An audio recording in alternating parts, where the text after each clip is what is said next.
iba yun eh. Yeah. Ako, mas gusto ko lang yung flood control corruption tutukan kasi Really? mas directly affected yung Filipino people dun eh. Diba? Kasi Okay. dahil sablay-sablay na flood control projects, makita naman natin yung epekto nun.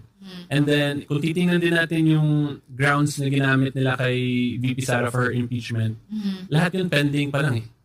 Pending what do you Like mean? yung grave threats case, it's pending with the DOJ for Okay. preliminary investigation pa lang. Yung sa COA misuse daw niya, alleged COA misuse, na rule yung COA and bank, it's still appealable to the Supreme Court. I see. Diba? So, pending pa lang yung mga grounds pero pinreceive nila to an actual You think it's impeachment hilaw trial. Kasi if we correlate it with PBBM's impeachment, yung impeachment complaint against him, Yes. yung isang reason ng HOR nun why they dismissed it was because pending pa daw sa Supreme Okay. Court yung illegal transfer of funds na dineclare as unconstitutional. Therefore, hindi pa daw yun siya sufficient to constitute as an impeachable offense.